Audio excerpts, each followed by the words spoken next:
주제가 너무 어렵다 보니까 말이 길었습니다. 네. 네. 다음으로는 대학생 기자의 질의. 이거 하나 더 합시다. 저기 네. 아까 균형이 여기 있고, 요 저줄에 있고, 이 줄 빠졌죠? 이 줄에도 여성이 한번 하기로 하죠. 네. 우리 오른쪽에, 네, 두 번째. 네. 아니, 거기 말고 세 번째. 네, 뒤에.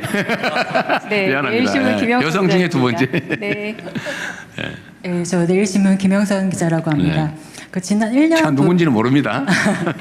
지난 1년을 돌아보면 주요 성과로 코스피 8천 돌파를 꼽지 않을 수가 없는데요. 그 자본시장 활성화나 아니면 한국 시장에 대한 재평가가 이루어진 거에 대해서 좋은 평가가 있었던 것 같습니다. 그 8천선 돌파에 대한 어떤 그 자본시장 활성화에 대한 어떤 평가 말씀이 듣고 싶고요. 또 생각보다 속도가 빠르게 올라가다 보니까 좀 골이 깊지 않을까에 대한 걱정도 많은 것 같은데 이에 대한 대통령 생각은 어떠신지 궁금합니다. 네. 지금 제가 들어오면서 보니까 8천이 깨졌더군요. 8천이 깨졌으니까 대폭락이 왔다고 누가 얘기할 수도 있는데 2,700에 비하면 엄청 올라온 거죠. 원래 뭐 주식 시장은 진폭이 좀 크긴 하지만 진동이 있기 마련이죠. 맨날 올 수만은 없고 맨날 내릴 수만도 없습니다. 적정한 가격 균형점을 찾아가는 과정이죠. 끊임없이. 상황은 변하니까요. 제가 주가지수 5천 얘기한 건 한 2, 3년 지난 다음 정도를 제가 기대를 하고 자신이 있었는데 이게 지금 6개월 만에 이렇게 돼버렸어요. 그거는 신뢰 때문인 것 같습니다. 그러니까 이게 새로운 상황을 만든 게 아니고 비정상의 정상화 과정이었기 때문에 이 정상화 되는구나 라고 확신이 드는 순간에 이걸 2, 3년 기다릴 이유가 없는 거죠. 정상을 찾아가는 마치 용수철처럼 우리나라 주식시장은 너무 과도하게 눌려 있었어요. 다 아는 것처럼 뭐 PBR이니 PER이니 이런 거 따질 것도 없이 자주에는 이상하게 너무 낮았어요. 한 잘해봐야 60% 정도 평가밖에 못 받았다. 잘해봐야.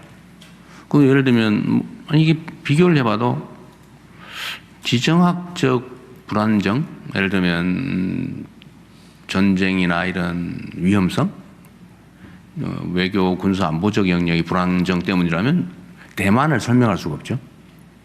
사실 대만이나 이쪽보다 한반도가 더 군사, 안보적 측면에서는 더 불안하지 않나요?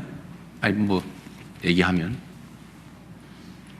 우리가 북한을 막 어떻게 집적거리지 않은 한 좀 집적거려서 문제가 되긴 했죠.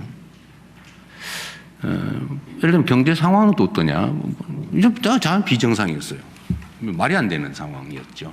그래서 이거를 정상화한다면 뭐 어느 정도 갈까? 저는 반도체 특수 상황 뭐 이런 거 빼고 그냥 현재 상태에서만 정상화 조치를 통해서 5천을 넘길 수 있다고 봤어요. 그 신뢰를 회복하는 과정.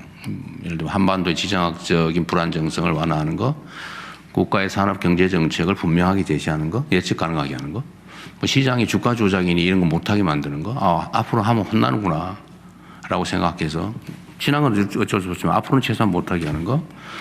예를 들면 뭐 회사의 기업 이익이 늘어나도 뒤로 소위 파이프 박아가지고 다 빼돌리고 뭐 이런 거 있잖아요. 파이프라인이라고 그러나? 뭐 그런 거 있어요. 이렇게 해왔으니까 또 뭐 예를 들면 이중 상장하고 그다음에 뭐 물적 분할해가 쏙 빼먹고 남의 암소의 송아지는 자기가 가져버리고 뭐 이런 거 있잖아요. 근데 이런 비정상적인 것만 정리해도 한 5천 될 거라고 봤죠. 한 5천 그 이상이 될 거다. 한 6, 7천은 될 수 있겠다. 차마 그 말은 못하고 5천 소심하게 이렇게 얘기했던 거죠. 근데 거기에 이제 반도체 특수가 이제 생겨난 거죠. 더하기 해야죠. 그게 제가 보기엔 한 2, 3천 포인트까지는 되지 않을까, 그 몫이. 그러니까 대충 본대로 돼 가고 있어요. 근데 너무 빨리. 지금 너무 많이 올랐으니까 외환 시장에 영향도 이상하게 미치고 있어요. 주가가 오르는 게 외환 시장의 환율이 오르는 이유가 됐어요. 이상하죠? 원래 반대거든요. 너무 빨리 많이 오르다 보니까 비중이 너무 늘어나가지고 한국물은 예를 들면 몇 %만 가져라고 회사 내 지침이, 펀드 내 지침이 있는데 이게 이만큼 커져버렸어요. 뭐 두세 배 올라버렸어요. 특히 반도체 대형주 중심으로 가지고 있었다면 두세 배가 아니고 대여섯 배 올라버린 거죠. 비중이 2%인데 그게 갑자기 막 10% 돼버린 거예요. 그러면 조정을 해야죠. 밸런스를 맞춰야죠. 그러다 보니까 팔아야죠. 그러니까 주가가 폭등을 하면 오히려 환율이 올라가는, 또 그거를 엄청난 지금 국내 수출 증가로 사실은 우리 대한민국에 한 번도 겪어보지 못한 엄청난 경상수지 흑자가 생기고 있어요. 엄청납니다. 뭐 상상 이상이에요. 지금 이미 연간 경상 예측 수지를 넘어서 버렸어요.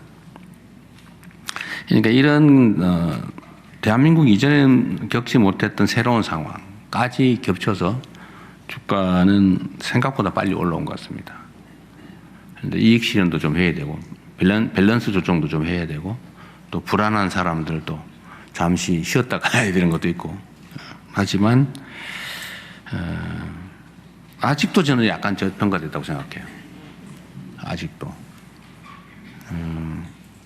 그다음에 주가는 출렁출렁 하는 거죠. 어느 나라도 이렇게 직선으로 가지 않아요. 반드시 흔들리면서 갑니다. 주가는 불안의 벽을 타고 오르다가 확신에서 무너진다, 뭐 그런 얘기도 있어요.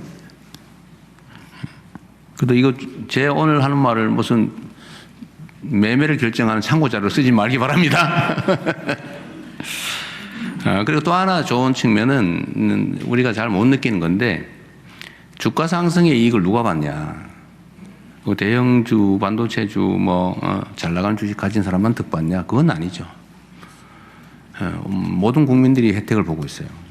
이게 뭔 소리냐 하실 수 있는데, 가장 직접적으로 표현하면 국민연금이 엄청나게 늘어났습니다. 그래서 대충 계산해도 고관련도가 24년 늘어났다는 언론 보도도 있더군요. 계산할 때마다 다 틀려요. 그러나 수십 년 늘어난 건 맞는 것 같습니다. 그래서 고갈에 대한 걱정을 하는 우리 젊은 청년 세대들의 걱정이 조금 줄어들었죠. 그래서 요새 국민연금 구조개혁에 대한 얘기가 좀 들어갔어요. 매우 다행스러운 거죠. 종전의 국민연금의 구조개혁 얘기는 누가 더 손해볼 거냐라는 얘기였어요. 손해를 누가 부담할 거냐. 그러니까 그 국민연금 얘기할 때마다 표가 떨어져요. 그래서 누구도 해야 되는 일이지만 아무도 말하지 않는 거죠. 피하는 거죠. 왜냐하면 연금 개혁하고 그 정권이 유지된 나라가 없다고 할 정도예요.